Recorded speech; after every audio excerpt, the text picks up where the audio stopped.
Halo teman-teman, kali ini kami dari kelompok 3 akan membahas topik yang sangat menarik dan penting di era digital ini, yaitu keamanan siber dan berbagai ancaman yang ada di dalamnya. Seiring berkembangnya teknologi, banyak data dan aktivitas kita yang berpindah ke ranah digital.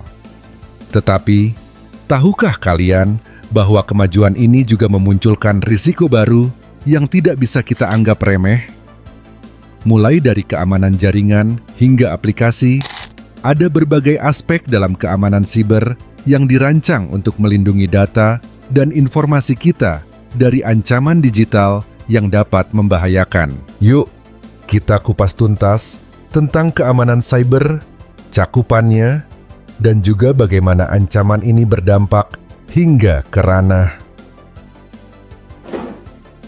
politik internasional.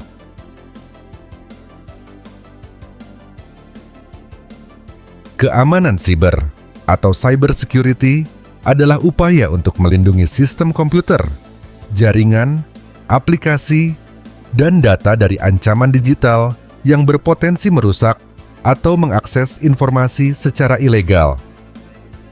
Secara umum, keamanan siber mencakup berbagai alat, kebijakan, dan prosedur yang dirancang untuk melindungi aset organisasi dan individu dari serangan siber.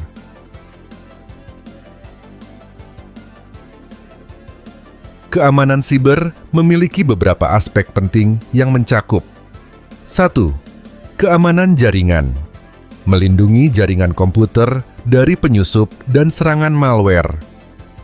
Ini termasuk penggunaan firewall dan antivirus untuk mengelola lalu lintas jaringan. 2. Keamanan aplikasi. Fokus pada perlindungan perangkat lunak dari ancaman. Ini melibatkan praktik seperti autentikasi, otorisasi, dan enkripsi untuk menjaga integritas aplikasi. 3. Keamanan informasi. Melindungi data dari akses tidak sah, serta memastikan kerahasiaan dan integritas data, baik saat disimpan maupun saat ditransmisikan. 4. Keamanan cloud. Melindungi data yang disimpan di layanan cloud dari pencurian dan penyalahgunaan. 5. Pendidikan pengguna akhir. Mengedukasi pengguna tentang praktik keamanan yang baik untuk mencegah kesalahan manusia yang dapat mengakibatkan pelanggaran keamanan. Mengapa keamanan cyber menjadi isu penting dalam era digital? Keamanan siber menjadi isu krusial di era digital karena 1. Peningkatan ketergantungan pada teknologi. Dengan semakin banyaknya data pribadi dan bisnis yang disimpan secara digital, risiko pencurian data juga meningkat. 2. Ancaman terhadap privasi. Serangan siber dapat mengakibatkan pelanggaran privasi individu dan organisasi yang dapat merusak reputasi dan kepercayaan publik. 3. Dampak ekonomi.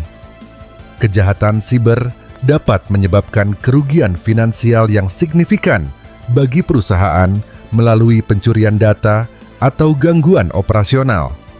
4. Kepatuhan regulasi. Banyak organisasi diwajibkan untuk mematuhi regulasi terkait perlindungan data, sehingga keamanan siber menjadi bagian integral dari strategi bisnis mereka.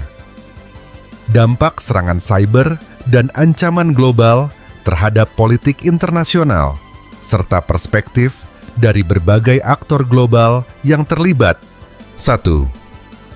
Perubahan konsep keamanan nasional.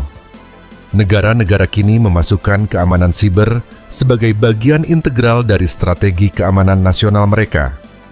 Amerika Serikat, misalnya, telah menempatkan keamanan siber sebagai prioritas utama dalam kebijakan luar negerinya. 2. Munculnya cyber power sebagai dimensi baru, kekuatan negara dalam hubungan internasional, dan melengkapi kekuatan militer konvensional. 3. Meningkatnya ketegangan geopolitik antar negara. Amerika Serikat sering menuduh China dan Rusia melakukan spionase siber yang berdampak pada hubungan diplomatik 4. Perluasan arena konflik antar negara dengan meningkatnya insiden serangan siber yang didukung negara 5. Mendorong kerjasama internasional dalam keamanan siber, seperti melalui ASEAN Regional Forum, ARF. Perspektif berbagai aktor global. 1. Amerika Serikat menekankan pentingnya kebebasan internet dan mempromosikan norma-norma perilaku bertanggung jawab di ruang siber. 2. China dan Rusia cenderung mendukung kedaulatan internet yang lebih kuat dan kontrol negara atas ruang siber. 3. Uni Eropa fokus pada perlindungan data pribadi dan hak-hak digital warga, seperti terlihat dalam regulasi GDPR. 4. Negara berkembang berusaha meningkatkan kapasitas keamanan siber mereka melalui kerjasama internasional.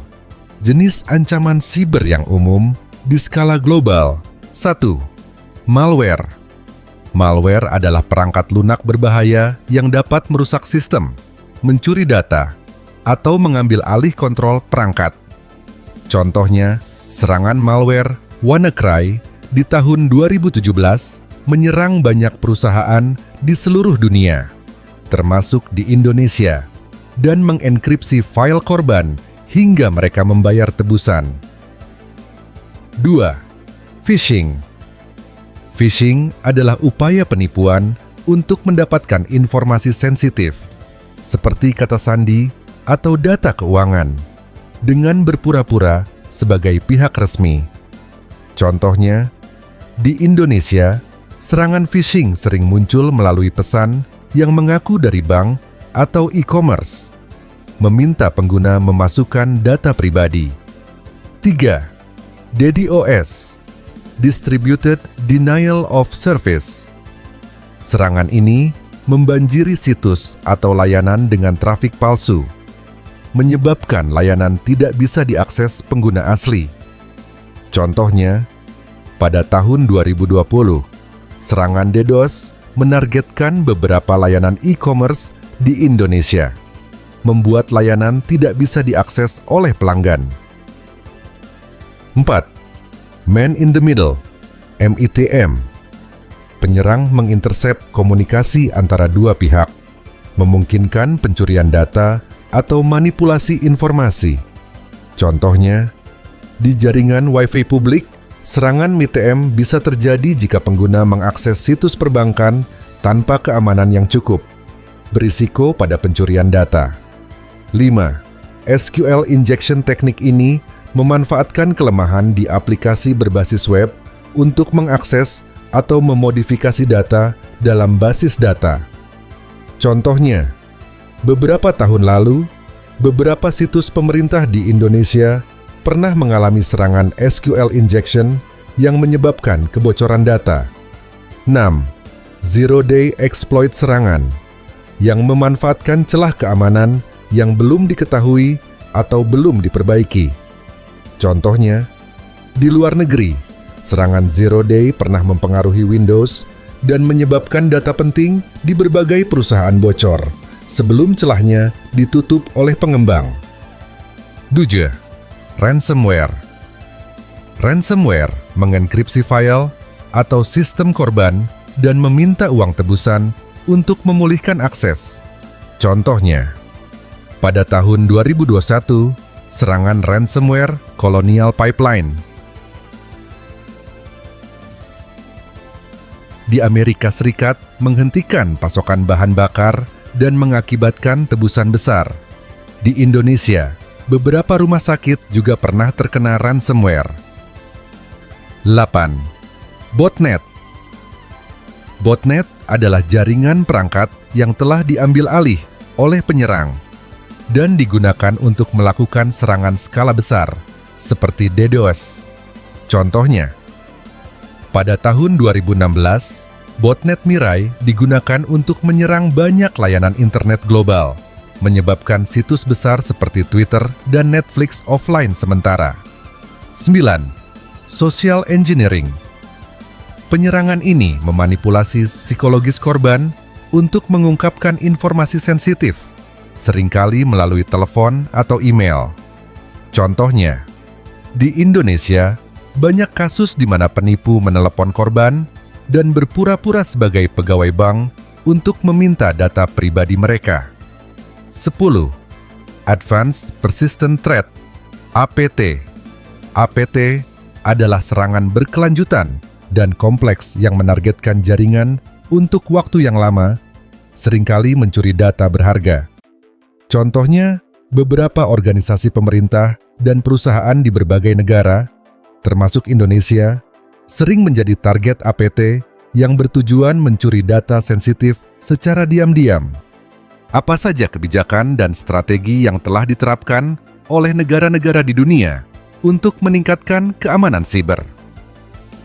Indonesia, penyusunan kerangka kerja dunia siber dengan menghitung kerangka hukum keamanan kaidah, mengikut strategi keamanan kaidah nasional dan mengakibatkan fungsi dan tugas BSSSN. Pengembangan kapabilitas keamanan siber dengan meningkatkan kampanye kesadaran publik terhadap isi saldo penyusunan program, pendidikan, penelitian, dan pengembangan terkait bidang siber dan peningkatan program pelatihan dan sertifikasi keamanan siber. Peningkatan kerjasama keamanan siber dengan melakukan kerjasama multilateral maupun bilateral dengan negara lain terkait dengan isi siber.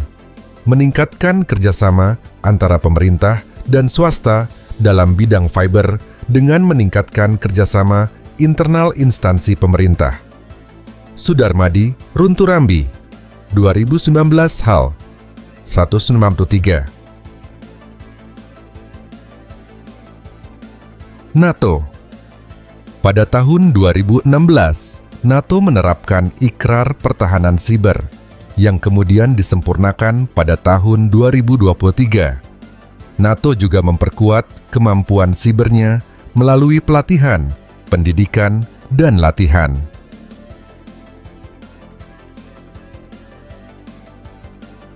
Inggris Raya. Inggris Raya memiliki kampanye Get Safe Online yang memberikan informasi kepada masyarakat tentang praktik aman di tempat kerja dan di rumah.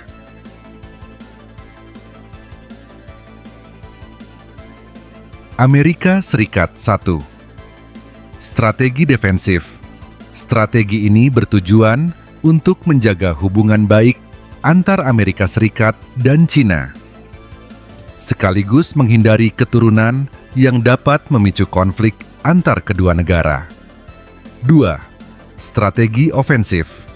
Dalam hal ini, Amerika Serikat yang mana tindakan tugas yang dianut oleh Anda.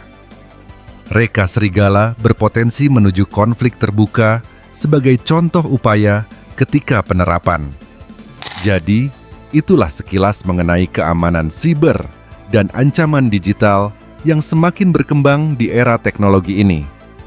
Dari serangan phishing, malware, hingga serangan yang lebih canggih seperti ransomware dan APT, semua itu menunjukkan pentingnya keamanan siber bagi individu, organisasi, bahkan negara. Tak heran jika banyak negara menjadikan keamanan siber sebagai bagian penting dari strategi keamanan nasional mereka. Mari kita bersama-sama menjaga keamanan digital kita. Dan jangan lupa bahwa pemahaman kita tentang keamanan siber juga ikut berperan dalam melindungi bangsa. Terima kasih telah menonton, dan sampai jumpa di video selanjutnya.